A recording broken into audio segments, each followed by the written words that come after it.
Hello friends, today we are going to study a very important topic, governor, which is very relevant for UPSC preparation and in our general daily life to understand it. Governor,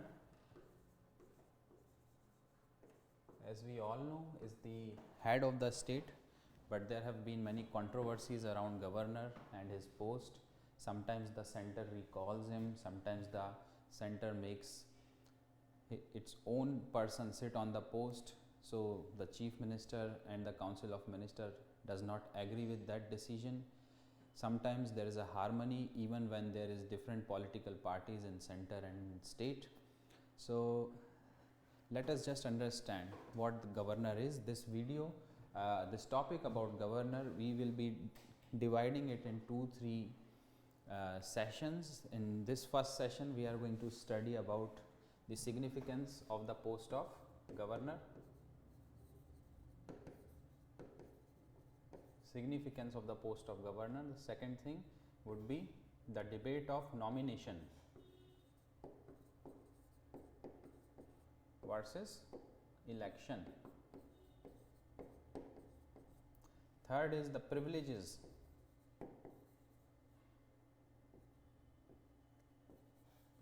given to the governor, and fourth will be the tenure of the governor. Each of these sections within the topic of governor holds a very important understanding of what governor is and how he governs the state as the representative of the center in the state and also as the head of the government. Now let us take the first topic, which is the significance of the post of governor. India is a parliamentary democracy.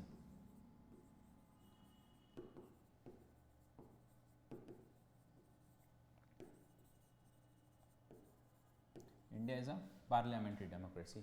In parliamentary democracy, we know that the head of the state is a nominal head, and the head of the government, which is in the center, is the prime minister, and in the state it is the chief minister. The head of the government, this is the head of the state, this is the head of the government, is either prime minister or the chief minister, depending upon which part we are looking at. Prime minister for the whole country, chief minister for a particular state. So when we are talking about a particular state, a state such as the state of Uttar Pradesh or Madhya Pradesh or Gujarat or Rajasthan, the nominal head is the governor, and the head of the government is the chief minister. Now, this head of the state, governor, plays dual role, plays two roles. What are the dual roles of governor? One, he is the representative of the central government in the state. Again, our polity, the Indian polity we see, is more tilted towards the union. It's not strictly federal. So there has to be some vital link between the center and the state. And who fulfills that vital link? Who is that vital link? The governor becomes this vital link between the center and state. That is because our polity is tilted towards the union. It is the utmost duty of the center to see whether the state government is working according to the constitution or not. In order to discharge this duty, it is very important for center government to have a representative sitting in the states and see whether the state is working according to the constitution or not. Hence, this vital link is created, and this vital link is the governor. So the first role, these are the dual roles So the first role of the governor is the representative of the center. Representative of center. What is the second role of governor? The second role of governor is the head of the state.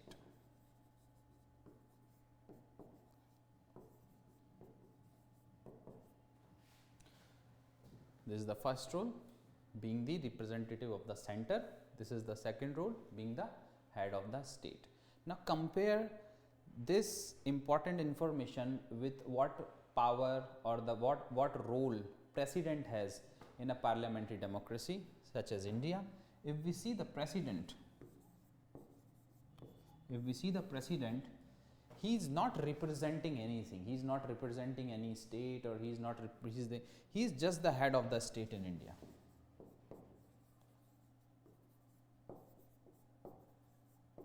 Of course, he represents India as the head of the state. So, if we see these two elements, this is a unique element, the representative of the center. This is the unique element being given only to the post of governor, not to the president, who is only the head of the state. And that is the reason why governor has been given with discretionary power. There are several discretionary power with the governor, and the president in India does not enjoy any discretionary power. There is no discretionary power given to the president. He has to act on the and advice of the Council of Ministers. But when it comes to the governor, he can first act on the ad and advice of the Council of Ministers, and the second important element is that he can use his discretionary power, which is independent of the aid and advice given by the Council of Ministers.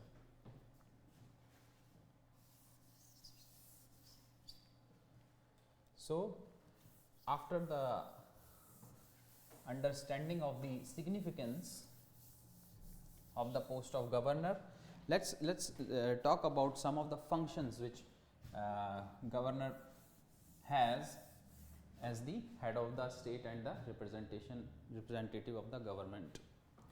That he appoints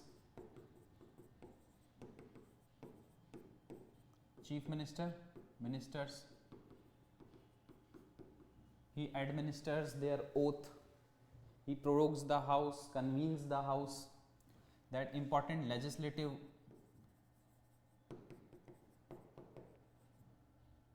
functions he has. Along with this, he also appoints on the aid and advice of the Council of Ministers the member of Legislative Council. He appoints them on the aid and advice of Council of Ministers. Then there are some discretionary power, such as under Article 200 of the Constitution. Under Article 200 of the Constitution, a governor can reserve the bill for the consideration of the president. So, here we see this is one of the discretionary power of the governor, where the governor reserves the bill for the consideration of the president. And why is he doing it? Just because of the vital link concept which we have just learned, that he is the representative of the center, and whenever he feels that there is anything which is going contrary to the provisions of the Constitution, or anything which can derogate the High Court, the powers of the High Court, or affect the unity and integrity of the country, the bill is reserved for the consideration of the president. That simply means the bill goes to the central government, and on the aid and advice of the central government, the president acts. President either gives assent or president dismisses the bill. So this tells us one of the very important feature of Indian polity, that it is not a total federal state, but a state where the government is tilted towards the union. The balance of power is tilted towards the union, not towards the state. Hence article 200. Then another function is to send report under article 356. 356 is an important article where president can impose his rule on the state, and a report is sent by the governor after in every occasion, and after several period, governor sends the report to the president about how the constitutional machinery in the state is working, and if there is any problem with the constitutional machinery in the state, on the basis of the report of the governor, the president can, and when I say president, on the aid and advice of the Council of Ministers in the center, the president can impose president's rule in the state. So this function of the governor also becomes a very important function. So these are some of the, and then one more thing, in the tribal areas of Assam,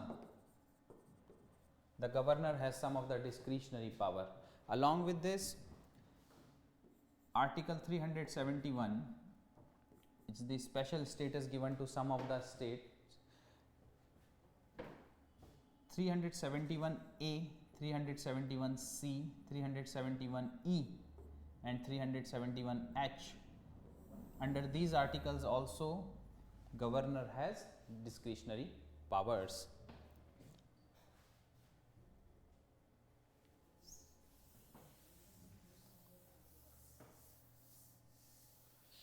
Now let us move to another topic, which is the nomination versus the election debate of the governor. Now, as we have seen that India is a parliamentary democracy, and in a parliamentary democracy the head of the state is a nominal head. So why election?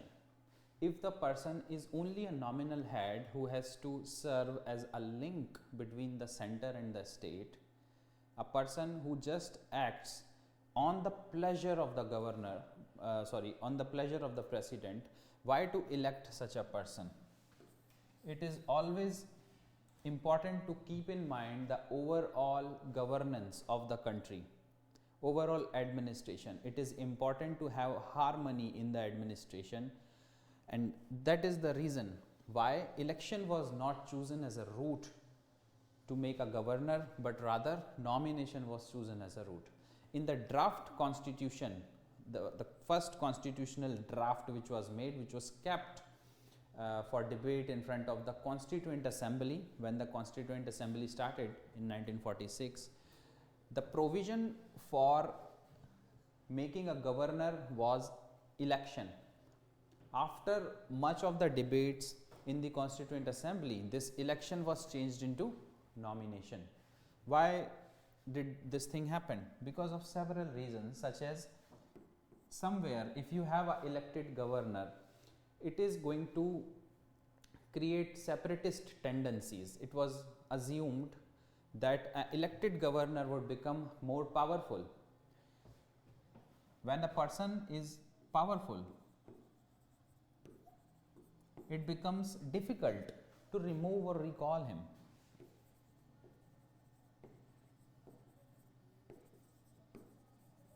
Removing and recalling the governor would become very difficult. If, let's say, whole state machinery is acting for the election of the governor, all the people of the states are coming up and electing the governor, means he has been elected with the adult suffrage, and then one fine day center comes and removes him or recalls him from his post. That won't look good to the democratic setup. So election makes him too powerful, and one of the negatives of making a governor too powerful is it can work as a separatist, can increase the separatist tendency. Hence,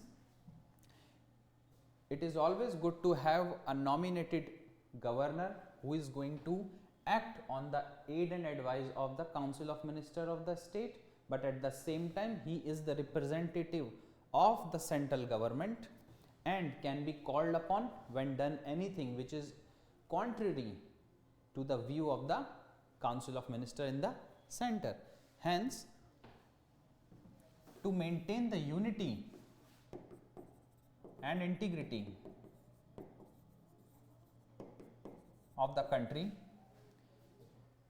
and to maintain that vital link between the center and the state, maintain the vital link between center and state, it was considered that the governor should be nominated, not elected. Second important consideration was that if a governor is elected, the governor would be a party man.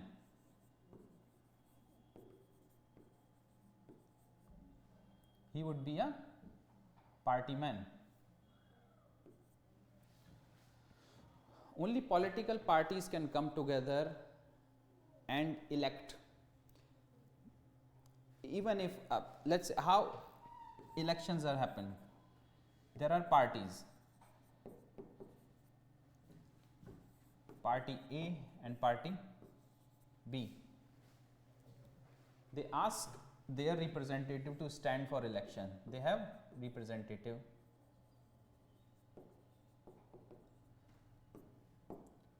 And they have representative.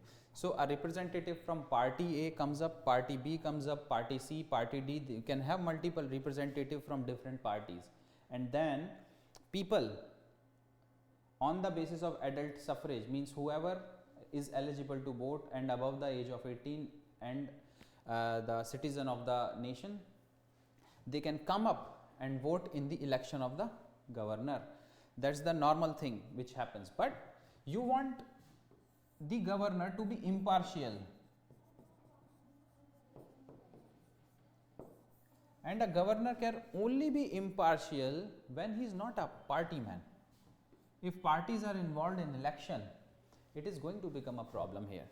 Till 1967, there was only one party rule in India.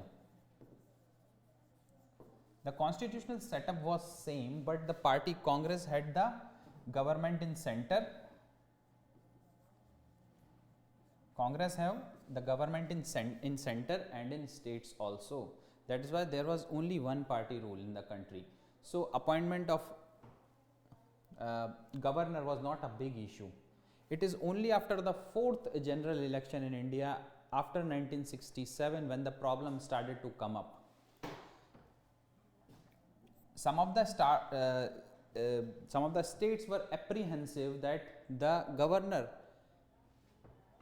can sideline their government and their policy because he is the representative of the center, and if a political party in the state is different from the political party ruling in the center, governor can create some problems. So, it is always important to have an impartial governor, and in order to have an impartial governor, the governor must be chosen from the field of, there are so many fields like arts and other fields, but not a party man. But as we see, history has told us that it has always been the case that always a governor is a party man. There is no restriction that a politician cannot become the governor of the state. So, this was another reason that we do not wanted the governor to be a party man, and we always wanted him to be impartial, and that is why nomination was given importance over election.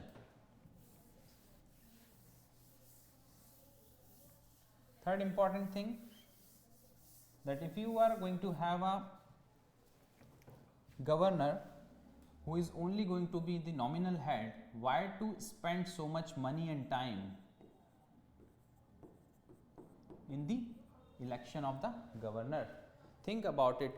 Anyway, the people are engaged in election throughout the year. Some of the time there are legislative assembly election, then the central government, the Lok Sabha elections, then elections in municipalities. At some places mayors are also chosen directly by the people. Then there are panchayat elections, and above all this you have the election of governor, and that too for a nominal post. That was the reason why governor is always a nominated person, not a elected person. These debates took place in the Constituent Assembly.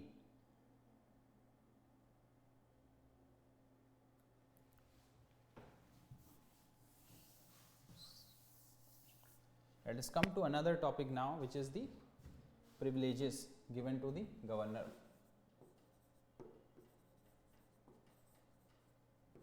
Privileges given to the governor.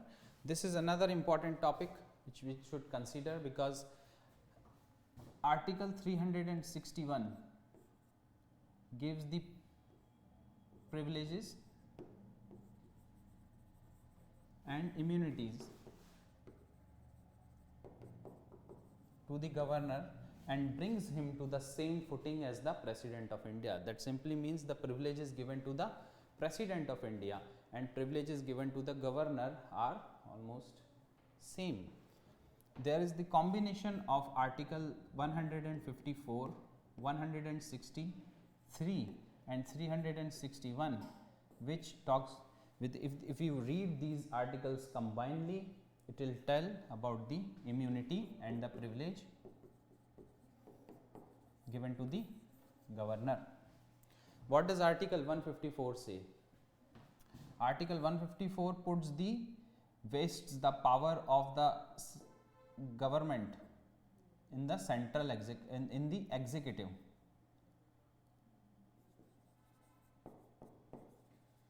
Vests the power of government in executive. Governor is the head of this executive. He can act independently and on the advice of Council of Minister, can act in both ways. And Article 154 vests the power of government on the executive. Article 163, this is another article which talks about the discretionary power, but clause 3 we see here, no questions can be asked from governor. No questions can be asked when he is discharging his functions. Governor is discharging his functions either on the aid and advice or independently, means using his discretion. In whichever way the governor is discharging his functions, the questions cannot be asked from governor. No court can ask question that why have you taken this decision. That cannot be asked. And Article 361 gives the privileges to the governor.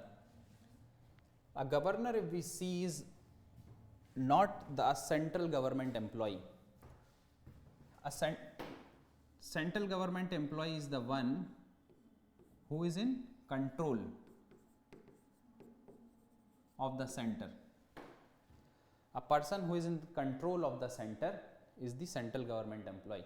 But if we look here, governor is not under the control of the central government. It is an independent constitutional post which represents the state. Article 311 gives several immunities to the employees. Several immunities has been provided to the employees of the central government. All the Indian administrative services and the central services officers has been given immunities under Article 311, but this is not provided to the governor. this article does not apply to the governor. Also, right to hear is one of the major rights provided to any employee in the central government, that if the person who is the employee is removed from his post for whatever reasons, he has been provided the right to hear. But this right is also not provided to the governor. This right is not provided to the governor. But at the same time, and why so? This is because he is the representative of the center, and center has the power to call him back anytime they like. But at the same time, if we read these three articles, we come to know that the political power of the state wastes in governor. Then he, whenever he is taking any decision, he is not answerable to that decision. He is not answerable to anybody while taking that decision, and under Article 361 he is being provided with the immunity. Let us understand this Article 361. For example,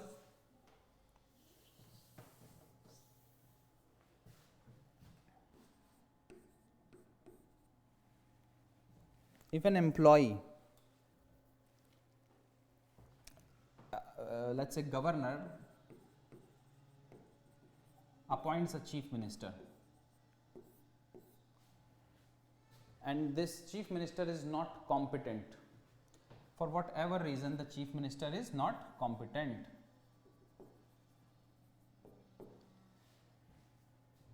Then the decision of the governor to appoint the chief minister is not to be questioned. Then who will be questioned? A wrong person will sit on the post, but the court can seek the answer from the appointee.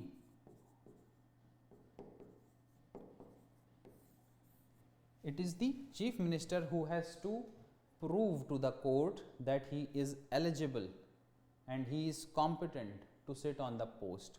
Governor is never asked the question that why have you chosen the chief minister who is not competent. That is why Article 361 provides a huge umbrella of immunity to the governor.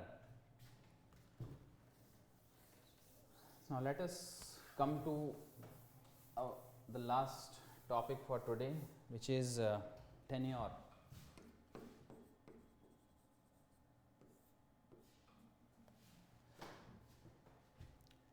What is the tenure of the governor? This is not fixed. Although it is said that for 5 years the governor sits on the post and then the central government appoints another governor, but till the next governor comes, the same governor can continue on his post. The tenure is not fixed also because can be recalled. He can be recalled anytime.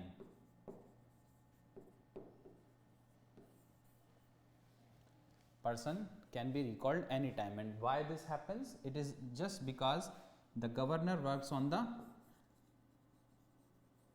pleasure of president. Whenever this pleasure becomes displeasure, the governor is called back. Let us understand this with one case which happened in Nagaland in 1992. The then governor of Nagaland,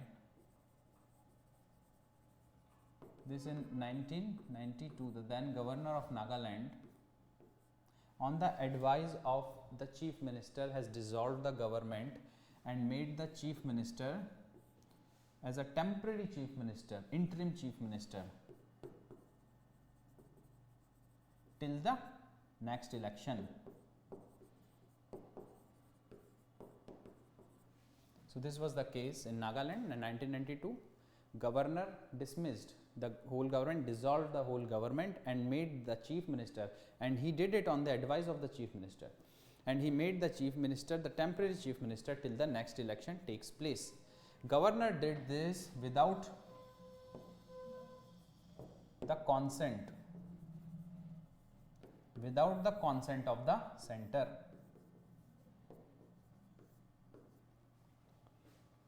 The central government immediately recalled the governor, saying that the chief minister who advised the governor has already lost his majority. So, center recalled the governor and imposed Article 356 Precedent Rule.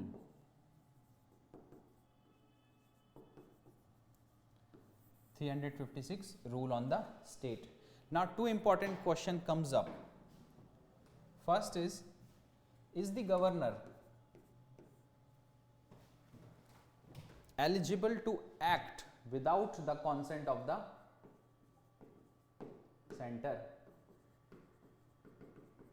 If the governor is working in his powers, he has been given, it is the constitutional post which has been given the power to act on the aid and advice of the Council of Ministers and also independently, and if the governor is acting accordingly, then he needs to take the consent of the central government or not. This was one of the question which came up through this case. Second case was, can Article 356 be imposed on the state without the report sent by the governor? Because here no report was sent by the governor and the center imposed precedent rule under Article 356. So, several judgments of the Supreme Court and the High Courts and several debates which took place in the country after this particular case. Let us look to what Supreme Court has to say in this. That Supreme Court says that governor is a constitutional post. Is a constitutional post. This is not an employee, not an employee of the central government. It's not under the control of the central government. It has his discretionary powers, which is not subservient or subordinate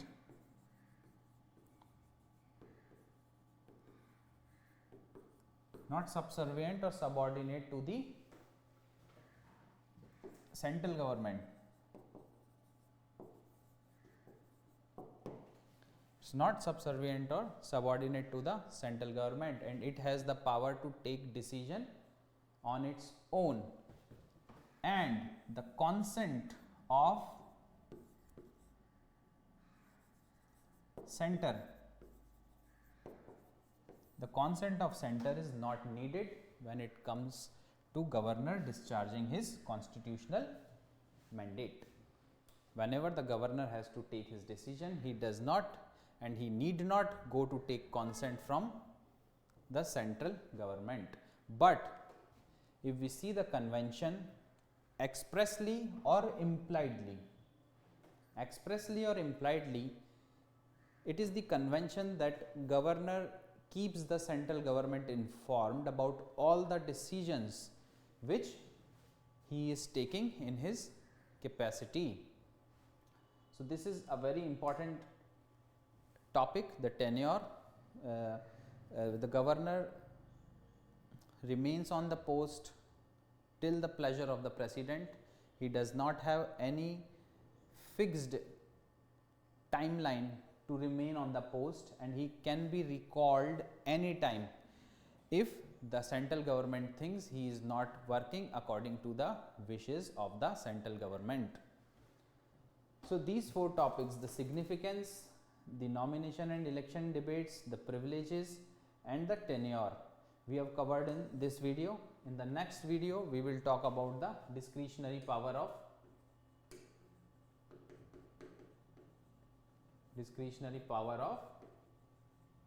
the governor. This is another important topic. We will take it up in next lecture. Thank you very much.